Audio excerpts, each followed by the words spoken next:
So this is one of the many things that I told you guys you'll have to take a stand on and decide how much you want your government involved with personal decision making.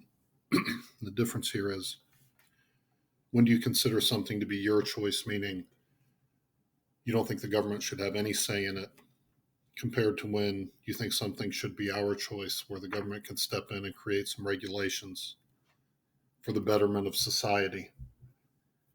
Now, before we go into what our topic is going to be in this film, let's look a little bit at some of the things that have been regulated in the past by the government. And these are really no-brainers based on how we look at them.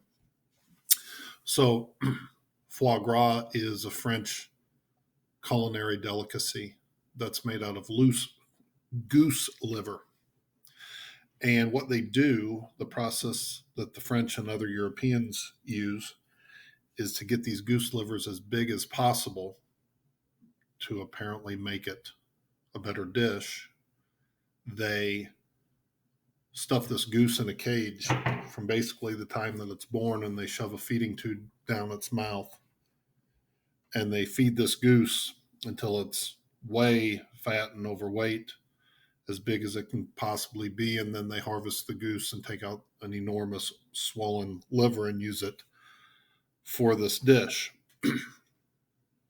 We in the United States didn't like that process. So not that we had the government step in and ban making that dish, but the government did step in and ban that process as far as getting what we thought to be to the point of neglecting animals to make that dish.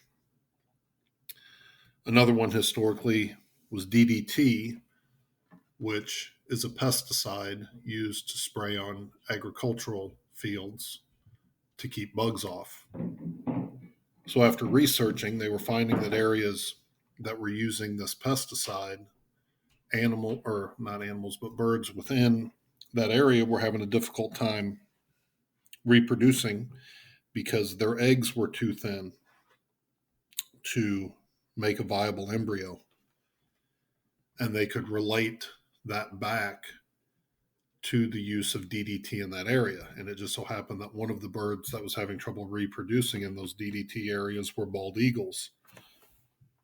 So we looked at it as a means by which to protect the animals and say, well, we can spray something other than DDT on a field to keep the bugs off. So DDT was banned. Thalidomide was a drug given to women who were pregnant to help with morning sickness and the nausea that went along with it. Well, they were able through time to link thalidomide to high levels of birth defects in the children that were born from the women who took that pill. And again, it's a no-brainer. It's like, well, yeah, we'll find another medicine. We're not going to give a pregnant woman a pill that's going to drastically increase her risk of her child having a birth defect. No duh. Government steps in, not only regulates, but bans that product. The government has stepped in many times to regulate tobacco, although we know it's not banned, but the government would like to see and has seen overall tobacco use go way down, where we have a lower percentage of tobacco users in the U.S. right now than we have had in the last 100 years.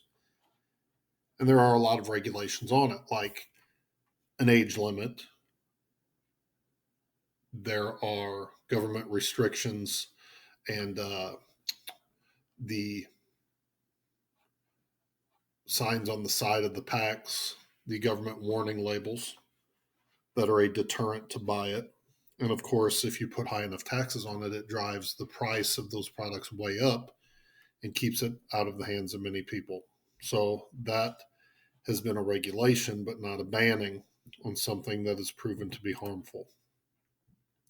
So the question is, are there any other things? And what this video is going to look at is the concept of, should there be government regulations on sugar?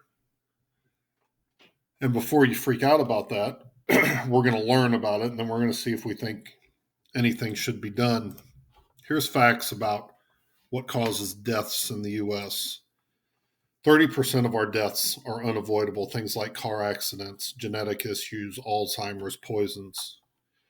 These we can do very little about lowering that number. Now, of course, there are some things we can do, like we can save people from dying in car accidents by making mandatory seatbelt laws, which of course has happened all over the country.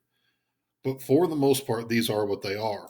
But 70% of our deaths in the US are avoidable, going from heart disease to cancer, lung disease, diabetes, stroke, kidney disease, liver disease, and so on and so forth. You can go back and scientifically link your health to your risk of getting most of these diseases. You can link your weight to the risk of getting most of these diseases, and then you can link your sugar intake to all of those items as well. So, thinking about this, if your government were to offer you a deal, like how big of a deal is this to our government? How much money are we spending on this annually? Here's the deal that your government could offer every citizen of the US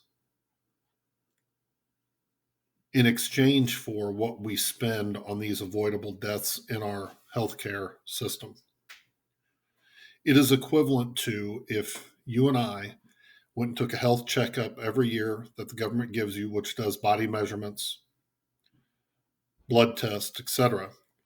And if you could pass a health checkup, your government could give you a $5,000 check per year and more than break even. Our government spends over that number on these avoidable deaths per year, which is astronomical when you start doing the math. So, should the government take steps into our lives to help us avoid getting these things? And is regulating sugar one of those steps, or the biggest step that they can take in doing that?